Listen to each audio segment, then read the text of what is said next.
안녕하세요. 저보다 한 살 연하인 남편과 결혼해서 길고도 짧은 2년 반이라는 결혼 생활을 마치고 다시 혼자가 되는 길을 선택한 올해 30대 초반의 여자입니다. 결혼 전에는 나이는 그저 숫자에 불과하다고 생각했어요. 왜, 나이 먹고도 나이값 못하는 사람들이 한두 명이 아니잖아요. 저희 회사에만 해도 저보다도 몇 살이나 많은데, 겉으로는 말 못하지만 나이를 거꾸로 먹었나 싶은 사람이 한둘이 아니었습니다. 그리고 한두 살 차이가 그렇게 크게 차이 나는 건 아니잖아요.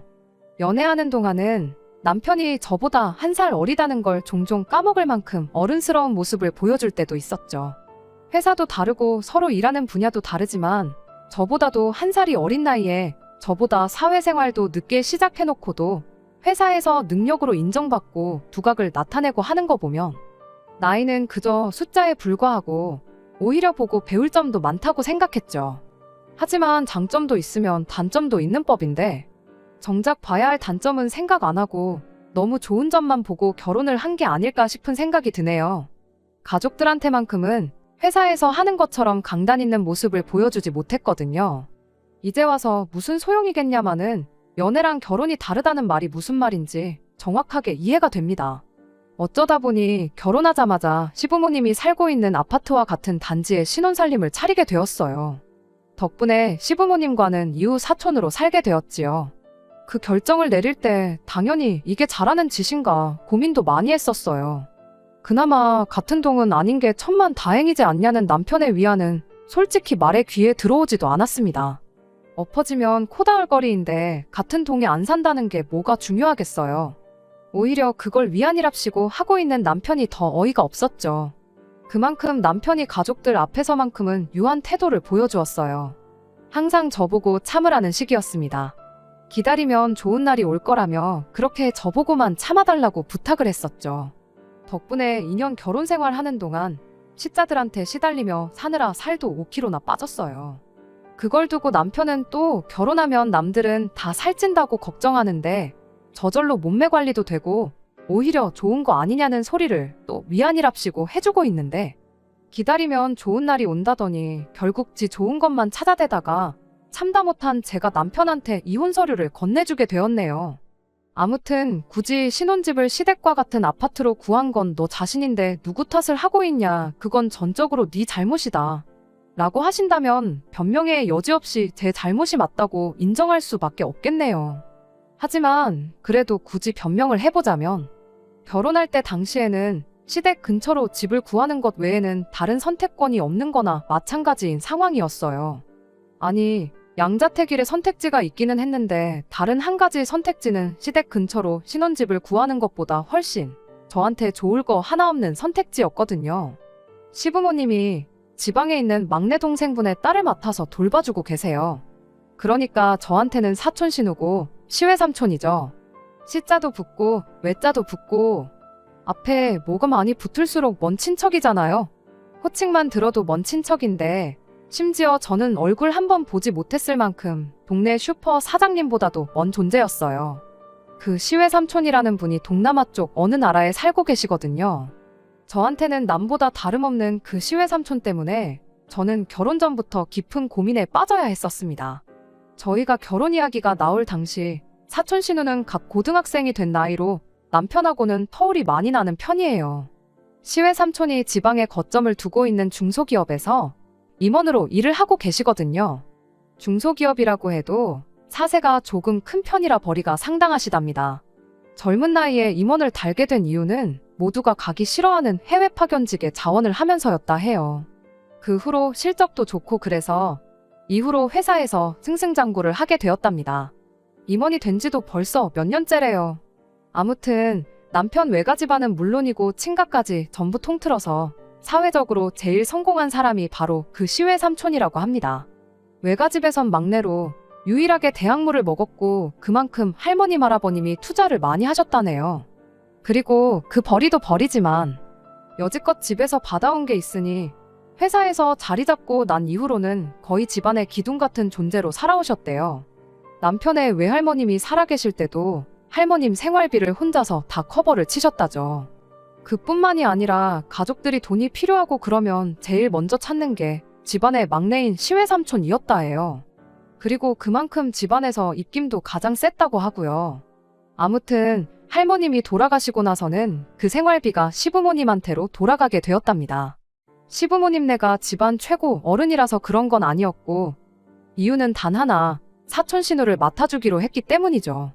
해외에 살고 있긴 하지만 주변 지역에 자식 교육을 시킬 만한 좋은 인프라가 없었다 보니 사촌 신우가 영어를 완벽하게 뗀 시점부터는 자식 교육은 한국에서, 그중에서도 서울에서 공부를 시키고 싶었다나요. 그래서 사촌 신우가 10살이 되던 해부터 사촌 신우를 혼자 저희 시부모님 곁으로 보냈던 거예요. 원래 시외숙모님이 같이 한국에 오실 계획이었는데 그 삼촌이라는 분이 여자 문제도 있고 그랬어서 혼자 두면 안 될 것 같다고 사촌 신우만 덩그러니 보내게 된 거였습니다. 지금도 뭐 대단히 나아진 건 없지만 그때 당시는 시부모님 형편이 더더욱 안 좋았던 편이었다고 해요. 그래서 할머님한테 보내지고 있던 그 생활비를 시부모님이 받기로 하고 사촌 신우를 대학 갈 때까지 맡아주기로 했던 겁니다. 그러면 시외 삼촌이 보내주는 생활비로 생활하고 두 분이 일해서 버는 돈은 저축하고 그런 식으로 노후 자금을 모아놓을 계획이었다네요. 처음 사촌 신우가 시댁에 들어와 살기 시작할 때는 남편도 한참 대학생이던 시절이었다 해요. 군대 막 다녀와서 다시 복학을 한 해 만에 하고 있던 시기였는데 그때쯤 남편이 비는 시간을 활용해 사촌 신우를 많이 돌봐주고 그랬었답니다. 남편이 미대를 졸업했고 지금도 전공을 살려서 관련 업종에서 일을 하고 있거든요. 그때는 한참 대학 다닐 때니 연습한다, 졸업작품 미리미리 준비한다 하면서 집에서 그림을 자주 그렸나 본데 그래서 그랬나 사촌 신우가 남편의 영향을 조금 받게 되었던가 봐요. 어느 날 시외 삼촌이 남편한테 사촌 신우가 요즘 미술 공부를 하고 싶다고 노래를 불러대는데 미대생인 너가 보기엔 우리 딸 실력이 어떻냐고 그렇게 물어보셨다고 해요. 남편은 그냥 예의상 소질도 있는 것 같고 잘하는 것 같다고 그렇게 대답했는데 그 대답 한번 잘못했다가 덕분에 남편까지 사촌 신우를 돌봐주는데 싸잡혀 들어가 버리게 되었던 겁니다. 어차피 남편도 한 집에 살고 있었으니까 자기 딸을 1대1로 과외를 해달라고 부탁을 해왔다고 해요. 암만 큰 돈을 주고 과외 선생님을 사촌 신우한테 붙여준다고 해도 가족인 남편만큼 더 챙겨주고 신경 써주겠나 싶었던 겁니다. 이미 한 집에 살고 있었고 사촌 신우가 그림에 흥미를 가졌을 때부터 남편이 그림을 봐주고 그랬으니 사촌 신우한테는 이미 남편이 봐주는 게 익숙하기도 했을 테고요. 남편한테 거절할 방법은 없었죠. 괜히 시외 삼촌 심기 거스르는 말을 했다가 당장 부모님한테 오는 생활비가 끊길 수도 있는 노릇이었으니까요. 그렇게 여지껏 남편은 회사 일하면서 사촌 신우도 돌봐주고 과외도 해주는 식으로 지내고 있었던 겁니다. 이후로 저희가 결혼하게 된다면 사촌 신우한테는 당연히 새로운 과외 선생님을 구해줄 거라 그렇게 생각했었는데 그때 시외 삼촌이 여태 남편한테 배웠는데 갑자기 고등학생이 되자마자 선생이 바뀌면 쓰겠냐고 고집을 부리기 시작한 거예요. 가르치는 방식도 다를 테고 애도 선생님이 바뀌어서 적응하는데 시간이 걸릴 수도 있지 않겠냐면서 결혼을 하더라도 사촌 신우를 계속 봐달라고 그랬다는 거죠. 그렇게 저희들한테 두 가지의 선택지가 주어지게 되었던 겁니다. 시부모님이 살고 있는 아파트에 신혼살림을 차리던가 아니면 사촌 신우가 대학에 갈 때까지 신혼집에 방 한 칸 내주고 데리고 살던가 라는 두 가지의 선택지였죠. 둘 다 안 된다고 거절을 할 수는 없었습니다. 그렇게 되면 시외 삼촌이 시부모님에 대한 경제적인 지원을 아예 끊어버리겠다고 나왔기 때문이에요. 시부모님도 처음엔 시외 삼촌한테 그건 너무한 거 아니냐고 따지긴 했다고 해요. 그런데 돈 주는 사람이 싫다 하는데 시부모님 발언이 무슨 힘이 있었겠나요? 시부모님 딴에는 그거라도 받아야 노후에 자식 손 안 벌리고 살 방법이 마련되는 유일한 방법이었으니 말이죠. 그렇다고 저희가 시부모님 노후를 책임질 수도 없는 노릇이잖아요. 오히려 시부모님이 자식 손 벌릴 생각 없이 두 분 스스로 노후 대책을 세우고 계셨던 게 감사할 지경이었죠. 그나마 다행인 건 저희가 결혼할 때쯤이면 사촌 신우 입시까지도 2년이면 결과가 나오는 상황이었다 보니 그 정도 기간은 어떻게든 버티면 되겠구나 싶었어요. 그렇게 마음을 먹고 나니 이제 사촌 신우한테 방 한 칸 내주고 한 집에서 같이 데리고 사느냐 아니면 시댁 근처에 임시로 신혼집을 마련해서 지내느냐 둘 중에 하나를 골라야 하는 상황이었습니다. 솔직히 고민하고 다시고 할 것도 없었어요. 어차피 남편이 사촌 신우 과외를 해주는 건 달라지는 것이 없는 상황에 애 뒷바라지까지 해주기보다는 차라리 시댁 근처에 전세로 신혼집을 구해 살다가 대입이 끝나는 즉시 전세금 빼고 2년 동안 모은 돈으로 새 집을 구하는 게 누가 봐도 합리적인 선택이었습니다. 저는 이날 이때까지 그때의 선택지가 딱 두 가지밖에 없다 생각했는데 지금 다시 생각해보니 저한테는 한 가지 선택지가 더 있었네요.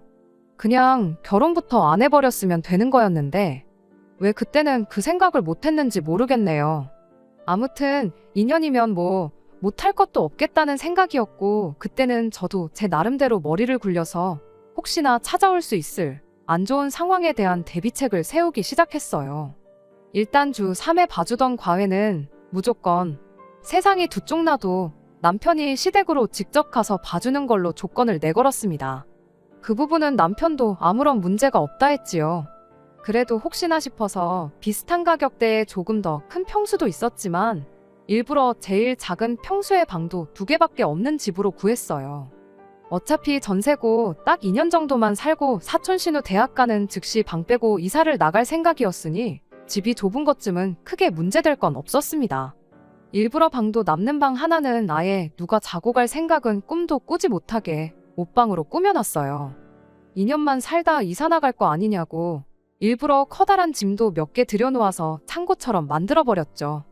이 정도면 적어도 시부모님이 마음이 바뀌어서 사촌 신우를 저희 집에 보내지는 못하겠구나 그런 생각을 했었거든요. 지금 생각해보면 참 오만방자한 생각이었지요. 약속이야 안 지키면 그만인 거고 목소리 큰 사람이 이기는 이 세상에 그런 잔머리가 통할 리가 없었다는 걸 왜 그때는 생각 못했던 걸까요?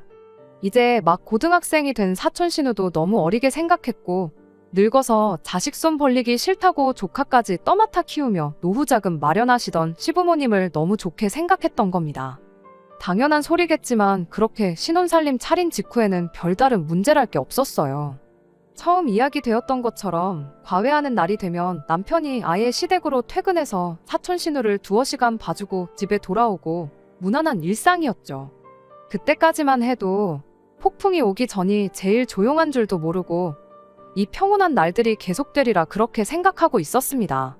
괜한 노파심에 쓸데없이 대비만 하고 있었구나. 밥솥도 괜히 1인용 밥솥을 샀구나. 그런 사소한 후회도 하고 그랬죠. 그러던 어느 주말이었습니다. 날씨도 좋고 그래서 모처럼 남편하고 둘이 멀리까지 놀러 나갔다 온 날이었어요. 결혼하고 나서 이래저래 바쁘기도 했고 경황도 없어서 항상 데이트는 집 근처에서 짧게 하고 그랬었는데 오랜만에 코에 바람도 넣고 그러니까 참 좋았죠. 그렇게 데이트 잘 마치고 집에 왔더니 사촌 신우가 저희를 반겨주더군요.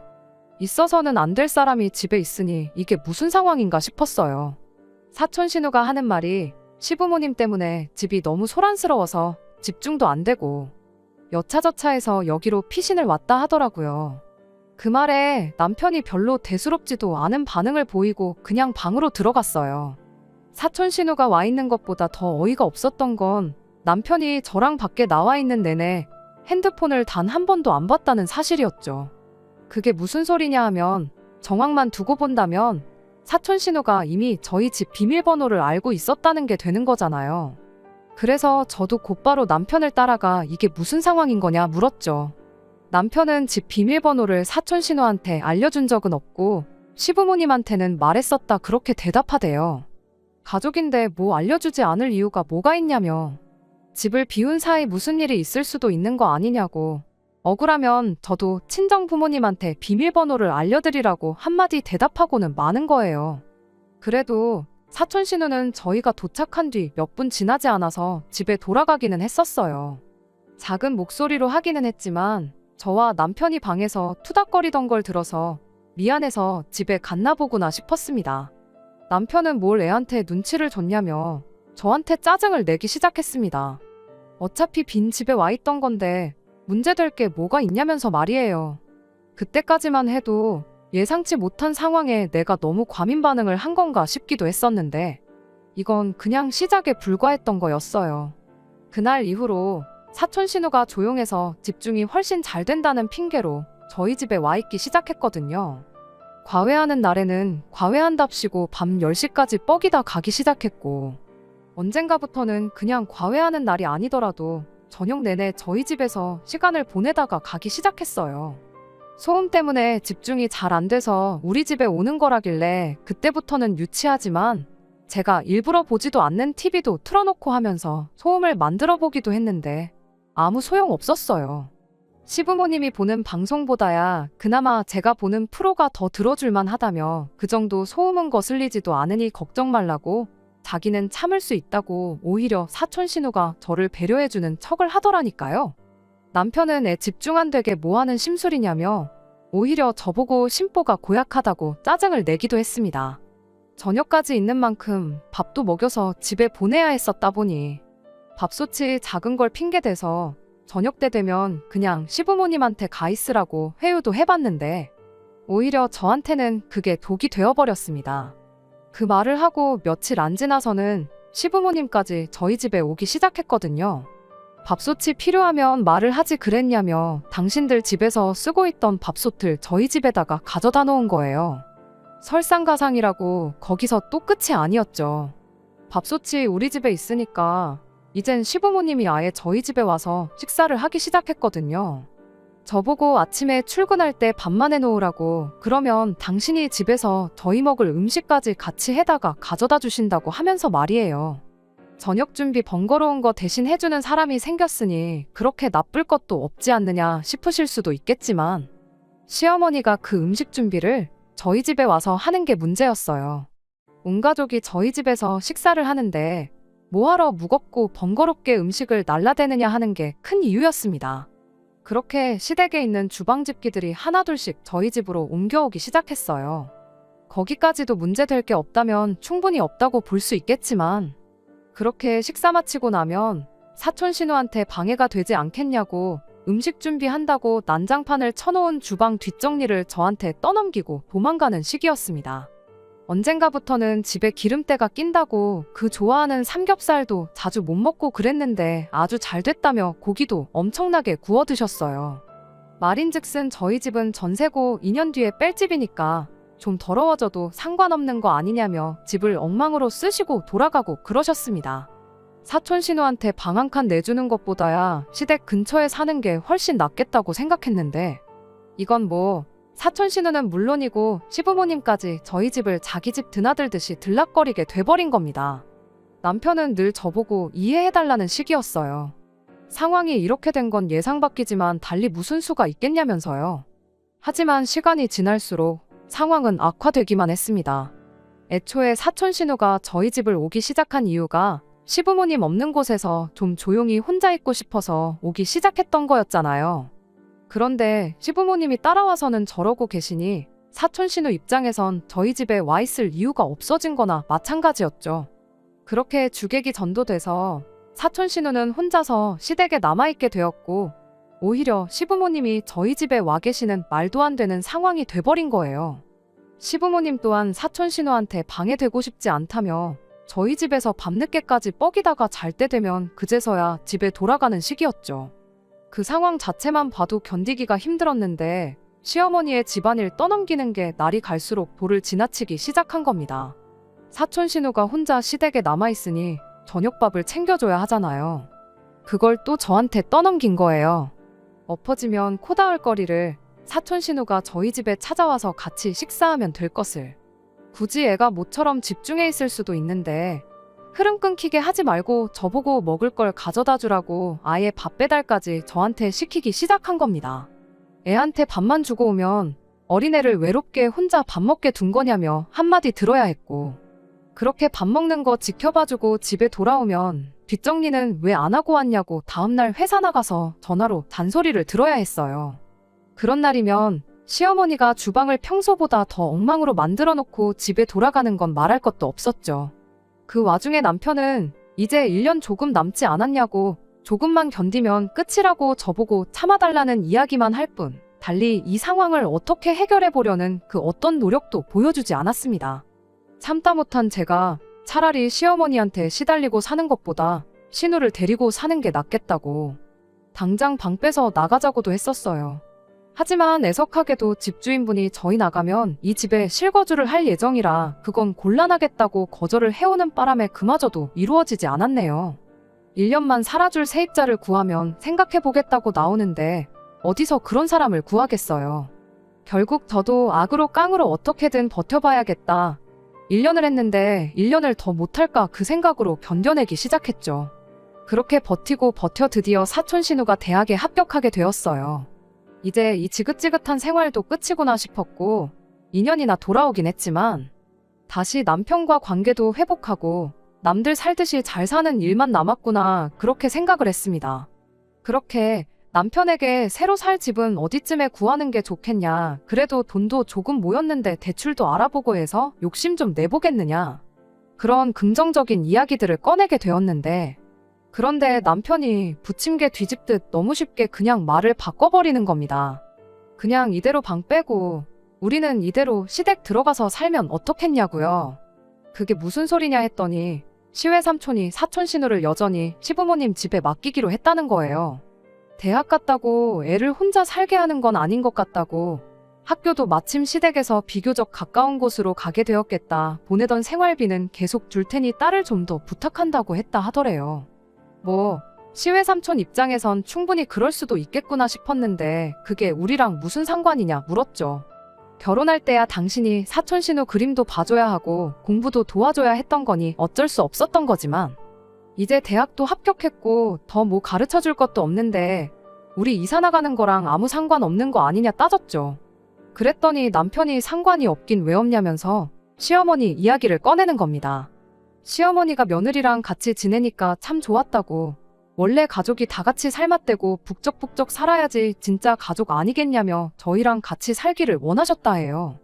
말인즉슨 그동안 사촌 신우 배려해준다는 핑계로 저희 집에 와서 지내면서 귀찮은 거 며느리 부려먹고 그랬던 걸 포기하기가 싫었던 거죠. 내가 미쳤냐고, 지난 2년을 어떻게 참아왔는데 또 그렇게 살 생각은 없다고 대번에 거절을 했더니 남편이 네가 뭐 고생을 해도 얼마나 했다고 유세를 부리냐며 짜증을 내기 시작한 겁니다. 아예 결혼하자마자부터 시부모님을 모시고 사는 사람들도 있다고, 오히려 저는 시어머니 덕분에 편하게 지냈다면서 말이에요. 어디 뭘 보고 저딴 소리를 하나 했더니 시어머니가 그간 저녁 식사 준비해줬던 걸 가지고 저러는 거였어요.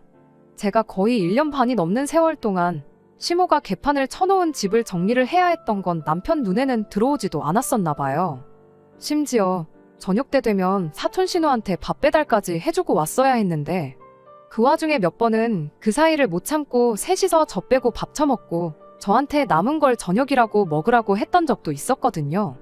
단 한 번을 나 대신 고생 한 번 했던 적 없는 인간이 고생을 했네 안 했네 따지고 있으니 어이가 없대요. 나는 그렇겐 죽어도 못하겠다고 끝까지 고집을 부리니 이번엔 남편이 작전을 바꿔서 감정에 호소를 하더라고요. 네가 고생했던 거 왜 모르겠냐. 그런데 우리 엄마도 그만큼 고생을 했다. 다른 사람도 아니고 조카 비윗장 맞춰줘가면서 지내는 우리 어머니는 얼마나 고생스러우셨겠냐.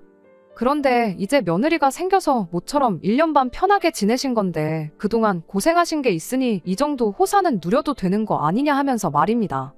지 딴에는 어떻게 시어머니가 고생하고 힘들었던 이야기하면서 제 동정심이라도 끌어내보려고 했던 것 같은데 어린 반푼어치도 없는 소리를 하고 있으니 어이가 없더라고요. 시어머니가 뭐 나 때문에 나 좋으라고 고생한 거냐고요. 시외 삼촌한테 돈 얼마 받겠다고 자처해서 사촌 신우를 맡아준 거지 그 고생을 나 때문에 한 거 아니지 않냐고요. 남편은 따지고 보면 그게 저 때문에 하신 거나 마찬가지라고 바로 대답을 하대요. 말인즉슨 노후 자금을 우리한테 손 벌리기 싫으니 안 해도 되는 고생을 하신 거 아니겠냐고요. 그래서 제가 다시 대답해줬어요. 그러니까 그게 널 위해서 그 고생을 하신 거지 왜 자꾸 나를 싸잡아서 같이 계산을 하냐고 했죠. 막말로 자식 위해서 정말 그런 힘든 고생길을 선택하신 거면 나한테도 잘하셨어야 되는 거 아니냐고. 자기 고생한 걸 나한테서 보상받으려고 하니까 그게 문제인 거라고. 진짜 자식을 위하는 사람이었으면 애초에 여태 나한테 그렇게 갑질을 해서도 안 됐고 했다고 한들 이제 와서 말 바꾸고 같이 살자는 말도 꺼내면 안 됐다고 정확하게 남편을 이해시켜줬습니다. 그랬더니 남편이 이렇게 한마디 하대요. 여태까지 잘해놓고 왜 이제 와서 태도를 바꾸냐고요. 내가 몇 번이고 못해먹겠다고 한 거 기억 안 나냐고. 그 와중에도 꾹꾹 참고 오늘까지 기다렸던 건 이것만 지나가면 앞으로 우리가 남들처럼 잘 지낼 수 있겠다는 기대가 있었으니까 한 건데, 당신 말하는 꼬라지 보니까 당신한테는 그럴 마음도 없는 것 같고 앞으로 둘이 잘 지낼 수 있겠다는 확신도 없다고. 내가 미쳤다고 그 고생을 또 하고 살겠냐고 그냥 이혼하자고 했죠. 시어머니 고생한 거 갚고 싶으면 그거 당신이 직접 갚으라고. 나는 더는 할 생각 없다고요. 그렇게 저는 친정으로 들어가 남편과 별거를 시작했어요. 남편을 시댁으로 쫓아내버리고 저 혼자 지내는 방법도 있었지만 시댁이 코앞인데 저한테 좋을 거 하나 없었고 단 하루라도 그 근처에서 지내고 싶은 마음도 없었습니다. 남편은 그 와중에도 제 마음을 돌려보겠다고 안간힘이었는데 다 소용없는 일이었죠. 나중에 가선 시어머니한테서까지 전화가 오대요. 상황이 어떻게 돌아가는지도 모르고 저한테 조건이랍시고 내거는 게 어이가 다 없었습니다. 시외 삼촌이 평생 거기서 살 것도 아니고 몇 년만 더 있으면 시외 숙모랑 같이 한국에 돌아오기로 했다고. 그러니 그때까지만이라도 한 집에 같이 살면 어떻겠냐는 조건이었어요. 엄청 선심 쓰고 양보해주는 척 말 꺼내는 게 어이가 없어서 그걸 말이라고 하는 소리시냐 한마디 했죠.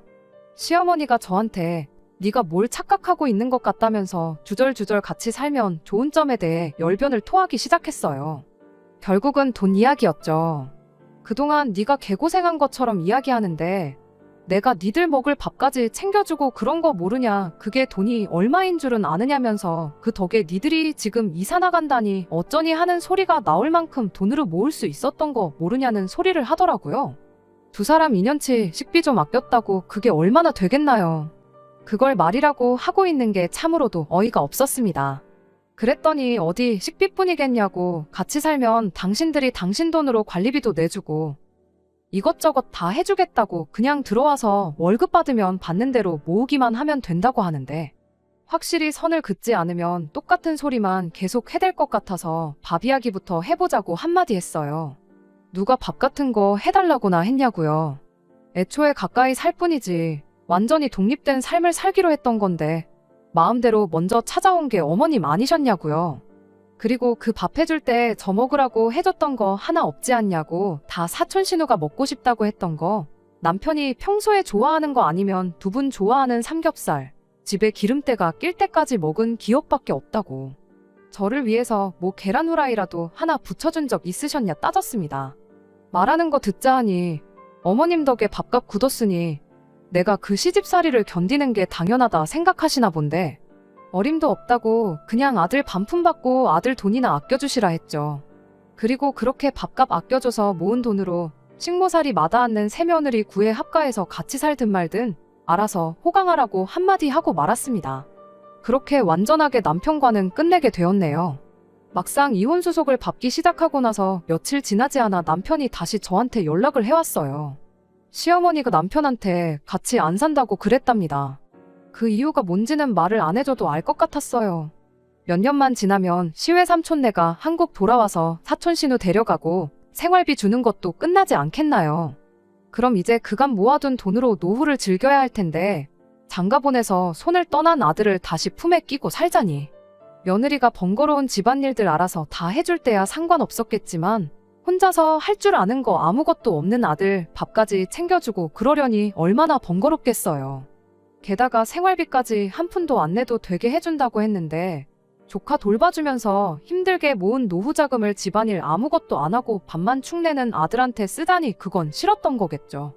그런데 남편은 이제 와서 저한테 한다는 소리가 시어머니가 같이 안 산다고 했다고, 이제 와서 저한테 이혼하기로 한 거 모르고 원래 계획했던 대로 행복하게 잘 살자고 그런 말을 짓거리더라고요. 혼자 무슨 상상을 하고 온 건지 희망에 가득 차 있는 얼굴을 하고 있는 남편 면전에다 대고 됐다 그랬어요. 뒤늦게 생긴 효심 변치 말고 시어머니가 같이 살기 싫다고 해도 두 분 돌아가실 때까지 그 집구석에서 부모님 곁을 지키라고 한마디 해주고 나왔네요. 지난 2년 가까운 시간 동안 개고생했던 것만 하겠냐마는 그래도 할 말은 다 쏟아내니 속은 후련해졌어요.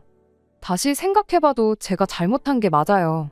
그 꼴을 당하고도 1년만 더 참으면 정상적인 결혼 생활을 시작할 수 있다고 꾸역꾸역 참았다는 것도 문제지만 애초에 처음부터 시외삼촌이란 인간이 신우를 데리고 살던가 시댁 가까이에 집을 구하라는 소리를 했을 때 그때 진작에 파혼을 했어야 했는데 아니 결국 그런 결정을 내렸다고 해도 반년 만에 말이 바뀌고 시자짓을 당연한 듯 하는 시어머니 보고 그때 확실하게 정했어야 했는데 무슨 좋은 꼴을 보겠다고 그 긴 시간을 인내하고 견뎠는지 모르겠네요.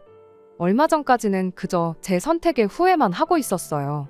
시간을 돌릴 방법은 없나 하는 그런 말도 안 되는 생각만 하고 지냈었죠. 하지만 지금은 다행히 다 이겨냈어요. 지난 일을 후회해서 바뀌는 것도 없잖아요. 후회한다고 바뀌는 것도 없는데 조금만 생각을 바꿔 앞으로 남은 제 인생을 위해 보란듯이 잘 살아야겠습니다. 끝까지 들어주셔서 감사합니다. 오늘의 사연은 여기까지입니다. 구독과 좋아요, 알람 설정 부탁드리고 더 좋은 사연으로 다시 찾아뵙겠습니다. 감사합니다.